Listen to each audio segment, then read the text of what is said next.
Good morning, dear student. Welcome back our social science class, and this is our first lecture of this week.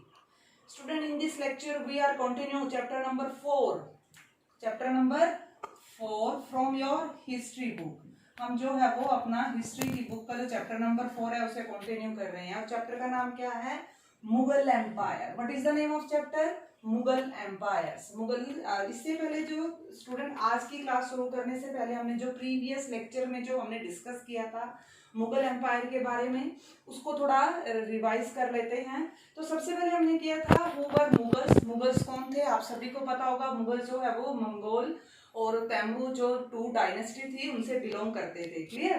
तो जो जो ये मुगल थे ये अपने आप को मंगोल और मुगल कहना लाइक नहीं करते थे, क्योंकि गंगेज खान जो है वो एक खूंखार किलर था, और ये अपने आप को तैमूर कहना जो है वो तैमूर कहना पसंद करते थे। क्लियर? इसके बाद हमने स्टडी किया था मिलिट्री कैंपेन ऑफ मुगल्स। मुगलों का जो मिलिट्री कैंपेन था, मुगलों ने जो अपनी दूसरी कंट्रीज के साथ, दूसरे रूलर्स के साथ वार करने के बाद, युद्ध करने के बाद अपने किंगडम को किस तरह से एक्सपेंड किया उसके बारे में स्टडी किया। और मुगल रूलर्स के बारे में हमने स्टडी किया। सबसे पहला जो मुगल रूलर था वो था बाबर।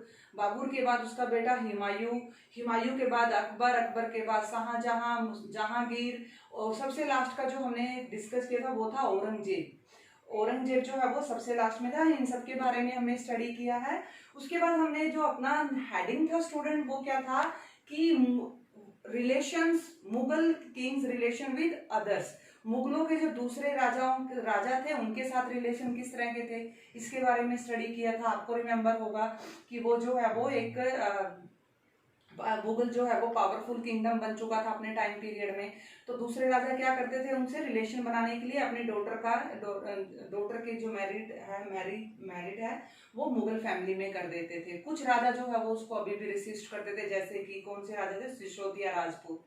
उसके बाद हमने किया था सूबेदारी सिस्टम, मनसबदार एंड और जागीरदारी सिस्टम किया। मनसबदार और जागीरदारी क्या थी? एक पोस्ट थी मनसबदारी जो मुगल के कोर्ट्स में प्रोवाइड की जाती थी। हाई रैंक की जो ये पोस्ट हुआ करती थी। और ये मनसबदार क्या किया करते थे? ये जो मेंटेनेंस करते थे आर्मी की मेंटेनेंस किया करते थे।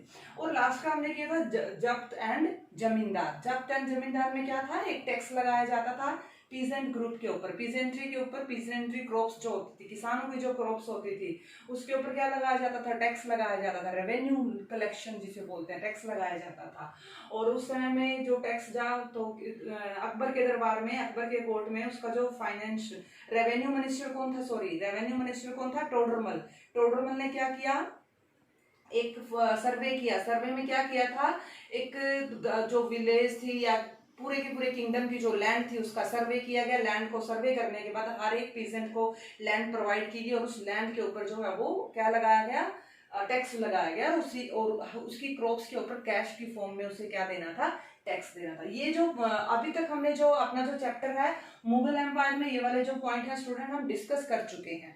चलिए आगे के जो पॉइंट्स हैं उनको डिस्कस करते हैं। आई होप आपको अपना जो लास्ट का जो वर्क है वो अच्छे से रिमेम्बर हो। चलिए आज का चैप्टर स्टार्ट करते हैं। आज का है अकबर्स पॉलिसी। क्या है आज का हेडिंग अपना? अकबर्स पॉलिसीज। अकबर की पॉलिसीज क्या क्या थी? अब मैं तुम्हें बता चुकी हूँ कि सबसे पहला रूलर कौन था? बाबर। बाबर के बाद उसका बेटा हुमायूं, हुमायूं के बाद अकबर, यानी कि हुमायूं का जो पोता था वो कौन था? अकबर।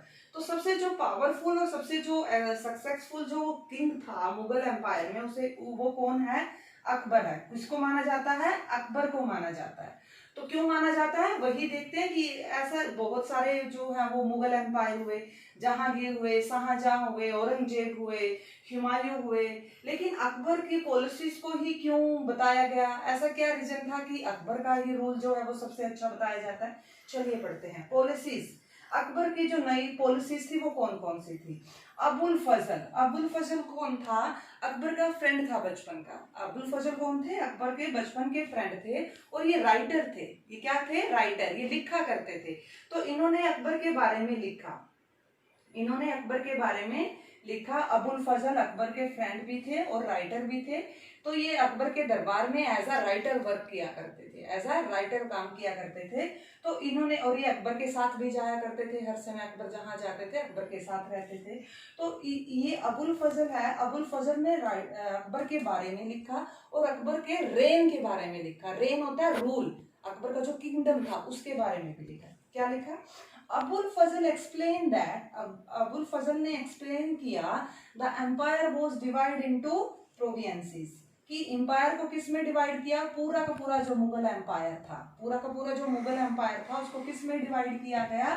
प्रोविंसेस में, स्टेट्स में। प्रोविंसेस का मतलब क्या होता है? स्टेट। जैसे आज अपनी कंट्री के अंदर स्टेट डिवाइड है, तो पूरी के पूरा जो मुगल एम्पायर था उसे प्रोविंसेस में डिवाइड किया गया, और जिसे क्या बोला जाता था? सूबास। क्या बोला जाता था उसे?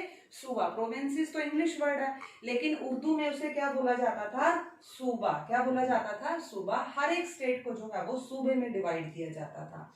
एंड गवर्न बाय अ सूबेदार, और जो इसका हेड होता था, जो इसे चलाता था, गवर्न बाय यानी कि जो इसका, इस सूबे का, इस प्रोविंसी का जो हेड होता था, जैसे आजकल हमारा जो स्टेट है, स्टेट का हेड कौन होता है? सीएम होता है, चीफ मिनिस्टर होता है।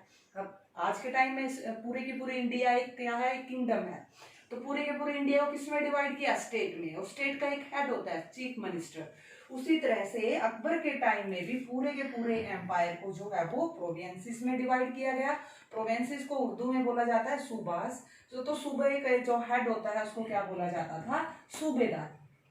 तो सूबेदार क्या करता था? इसको गवर्न करता था, यानी कि पूरा का पूरा जो सरकारी कामकाज है वो कौन देखता था? सूबे का सूबेदार देखता था। And who carried out both political and military function, और ये सूबेदार कौन कौन से काम देखता था? पॉलिटिकल काम भी देखता था, यानी कि राजनीति से रिलेटेड, पॉलिटिकल से रिलेटेड वर्क, और मिलिट्री से रिलेटेड जितने भी काम हैं वो कौन? मिलिट्री, सेना, आर्मी से रिलेटेड जितने भी काम है वो कौन देखता था? सूबेदार। Clear student? यानी कि मुगल एम्पायर को किस में डिवाइड किया गया? प्रोविंसेस यानी कि सूबेज में, सूबाज में, और सूबे का हेड कौन होता था? सूबेदार होता था। और सूबेदार क्या करता था? पॉलिटिकल और मिलिट्री फंक्शन सब सारे के सारे किसके कंट्रोल में होते थे? सूबेदार के कंट्रोल में। यानी कि सूबेदार जो है वो इस सूबे का हेड होता था, और मिलिट्री फंक्शन, पॉलिटिकल फंक्शन सारे के सारे कौन देखता था? सूबेदार देखता था। नेक्स्ट क्या है? Each province also had a financial officer और दीवान। हर एक प्रोविंसी में, हर एक सूबे में क्या है? एक फाइनेंशियल ऑफिसर होता था। हर एक सूबे का क्या होता था? एक फाइनेंशियल ऑफिसर होता था, जिसे क्या बोला जाता था? दीवान। क्या बोला जाता था उस टाइम में? दीवान। जैसे आज के टाइम में भी अपने स्टेट में जो है वो अपना जो हेड है वो है चीफ मिनिस्टर, उसके बाद education minister, finance minister, road minister, बहुत सारे जो मिनिस्टर हैं। उसी तरह से जो उस टाइम में जो प्रोविंसेस थी उनमें एक फाइनेंशियल ऑफिसर भी होता था, जिसे क्या बोला जाता था? दीवान। कौन सी लैंग्वेज में? उर्दू लैंग्वेज में क्या बोला जाता था? दीवान। And for the maintenance of peace, peace यानी कि शांति बनाए रखने के लिए, and order in his province, the सूबेदार was supported by the other officer, कि पूरी की पूरी स्टेट में शांति बनाए रखने के लिए सूबेदार की हेल्प करते थे। हर एक स्टेट में पीस बनाए रखने के लिए, शांति का माहौल बनाए रखने के, अच्छे से पूरा का पूरा जो स्टेट के अंदर जो है वो सरकारी कामकाज अच्छे से चले, शांति बनी रहे। तो इस काम में जो है वो सूबेदार की हेल्प कौन किया करते थे? Other officer. कौन करते थे? अदर ऑफिसर जो है वो सूबेदार की हेल्प किया करते थे।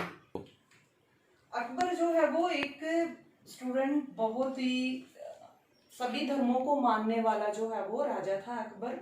किसी एक रिलीजन को लेकर वो कट्टर नहीं था कि मुस्लिम रिलीजन को ही फॉलो किया जाएगा। अकबर ने अपने रेन के अंदर जो है वो सभी रिलीजन को जो है वो इक्वल प्लेस दिया या इक्वल पोजीशन दी। तो अकबर ने अपने रेन के अंदर, अपने रूल के अंदर या अपने किंगडम के अंदर पीस बनाए रखने के लिए जो है वो सभी धर्मों के लिए कुछ ऐसी पॉलिसीज बनाई जिससे जो है वो उसकी कंट्री के अंदर जो है वो शांति बनी रहे, सभी धर्मों के, सभी रिलीजन के लोग जो है वो प्रेम से रहें और सबको जो है वो रिस्पेक्ट मिले। तो इसके लिए अकबर ने क्या किया? Akbar started the idea of सुलह ही कुल। अकबर ने एक आइडिया स्टार्ट किया जिसका क्या नाम था? सुलह ही कुल और यूनिवर्सल पीस। क्या नाम दिया? सुलह ही कुल या फिर यूनिवर्सल पीस। यूनिवर्सल यानी कि पूरी, यूनिवर्सल का मतलब ब्रह्मांड की शांति, सुलह कुल यानी कि जहाँ पर सब जो है वो एक साथ मिलके रहते थे। सुलह कुल, यहाँ पर सभी लोग जो है वो मिलके रहते हैं, और इसे क्या बोल सकते हैं, यूनिवर्सल पीस। अकबर ने एक इस तरह की पॉलिसी बनाई which was an idea of tolerance that did not discriminate between people different religion is reign। यानी कि इसका क्या मतलब था, सहनशीलता, टॉलरेंस होता है सहनशीलता।